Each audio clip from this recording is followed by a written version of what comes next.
Hey friends, welcome back. Dash here. Got Peachy with me. She wanted to sneak into a video here. She was crying by the camera, so why not let her in? Hey, anyway, wanted to showcase to you today this receiver hitch that I made. It's kind of a trailer mover. You can buy these off of pretty much anywhere, really. Online is about 135 bucks for a simple setup like this. You can get heavier duty ones that can hold some suitcase weights, and I might add some of those brackets to this later on. But anyway, I bought all the steel for this at Paulke Steel here in Bismarck, and I built my own for 35 bucks. So you can save about $100, put a little elbow grease into it, and feel good about something that you made. So anyway, just wanted to show this to you. I also painted it John Deere green, which you can get a can of it's got to be you got to get it right from John Deere. They don't sell it. Other brands will say it's John Deere green, but it's really not. So you got to get the John Deere brand of paint, and it's the TY25624 is the number. It's Ag and Turf green paint. So that's what this is. It's color matching. It matches everything else on the tractor. So don't be fooled by the fake stuff. But hey, let's take a look at it. We'll hook it up to both my equipment trailer and also my dump trailer. We'll move those around a little bit, and I'll showcase you all of my equipment, my truck, my trailers, and then of course the 1025R. So let's get to it.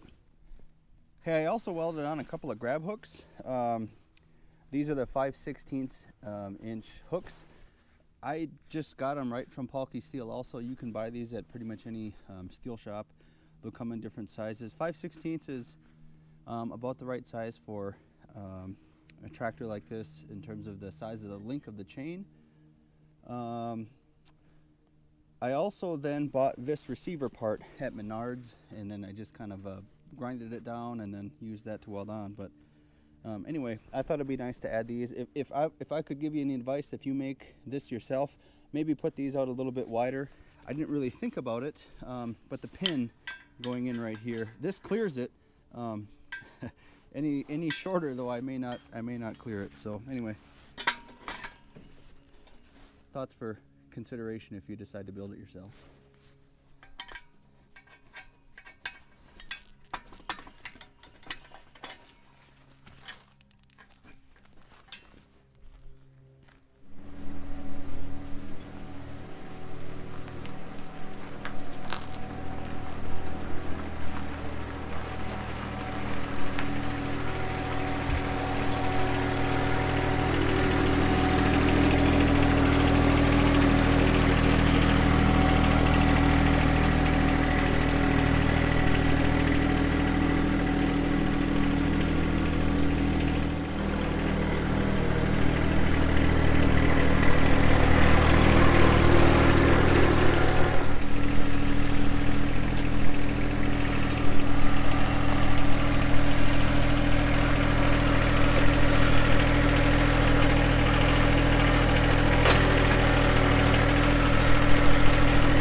All right, everyone, here it is. Got the 1025R. I got my 16-foot PJ dump trailer, my 16-foot utility trailer, and then I got my 2018 Silverado LT, which is the 5.3 liter 6-speed transmission. So this is my basic setup that I use for my business, the Little Green Tractor.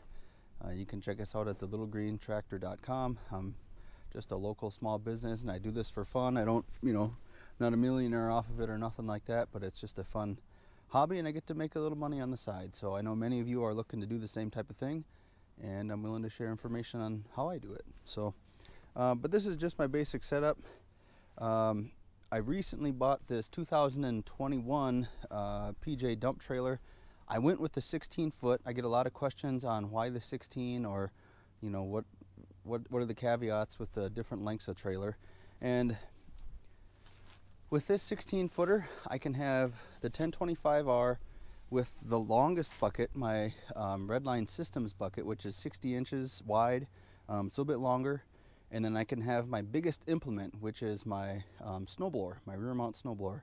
I can have both of those, and I can fit within the 16 foot. I have about 2 inches left.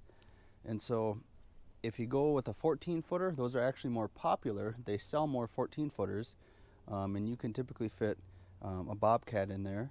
But these small tractors, even though they're small, they can be quite lengthy depending on if you have a rear and a front attachment. So that's why I went with 16 foot. This trailer weighs a little over 4,000 pounds, so it's not a light trailer, but it's great. I love having a dump trailer. I do some tree removal. I take out shrubs, and then sometimes if I'm doing some landscaping, they want me to take out old flower beds. And I tell you, having a dump trailer versus trying to shovel it out at the landfill is night and day difference. So just picked this up last fall, and so hoping to get some good use out of it here this spring and summer. Haven't used it a whole lot yet, but it has the tarp kit on it, which is huge. You can manually, put your own mesh tarps on. You can buy them at Menards and get some bungee cords, and that's not that big a deal, but it just saves you time having the tarp kit already on the trailer. So this right here behind me is also my 16-foot utility trailer. I've had this 16-foot for a couple years now. It's been great. I've never had any issues with it. This is technically a dovetail trailer on the back. The good thing about that is this gate. If you get a non-dovetail trailer, the gate is typically longer and it sticks up further. So when I have this hooked up to the truck, I can actually see through my rear view mirror. I can see the road clear behind me. Versus if I didn't have the dovetail, the gate would be taller, and then I have to try to look through the gate. So visibility is actually better from the driver's seat of the pickup truck if you get a dovetail trailer. At least that's been my experience thus far.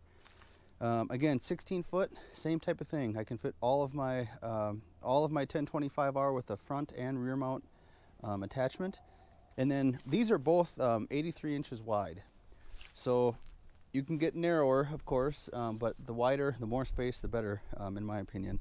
And I can actually fit, more attachments on this trailer. I can raise the loader up and then kind of rest the loader on top of the implement on the front. So I can actually fit a lot of material on this trailer.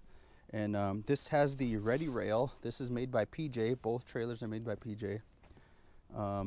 This has what they call the Ready Rail. It's got holes in these stake pockets here, and that allows you to attach different toolboxes and tool holders and all kinds of different attachments that you can put on these right from PJ itself. So I really like that feature. I don't have a lot of attachments, but if I ever wanted to, I certainly could add them. The nice thing about this is that these are removable, and so you can undo them, and then you can have a flatbed trailer if you don't want the sides. So it acts as both a flatbed and a utility trailer with sides. So you kind of get both benefits, and then the flexibility of adding other attachments to the trailer itself. All right, and then finally I got my 2018 Silverado LT.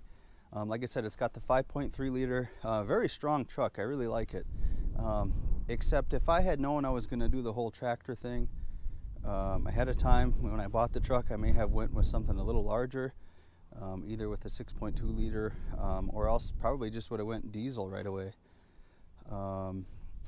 When pulling the dump trailer, and I got the 1025 inside of it with attachments, I'm right around 7,500 pounds, and so the tow capacity on the truck is 9,200, so that's no big deal, but it's about 80% of its capacity. and you know, going down the interstate and so forth with that trailer. I have to do that once in a while just to get certain places, but I don't take long trips with that. I don't. It's generally unsafe. You know, you shouldn't be going 80 miles an hour with that amount of weight behind you, for a truck like this at least. And so a bigger truck would be advantageous for what I have now, and hopefully I'll upgrade to that in the future. But as of right now, this is the equipment that I got. I have done a few upgrades to the truck through some Hellwig helper springs in the back that helps the squat and the stability. Doesn't mean I can, you know, tow more or go beyond the limitations of what's on the stickers inside the truck, but it does definitely help with stability and handling. So this is what I got. I hope it helps you. You know, if you have any questions about the equipment here, you know, feel free to ask. I know this is a very brief general overview, but just ask any questions if you have any, and we'll see you next time. Have a good day, guys.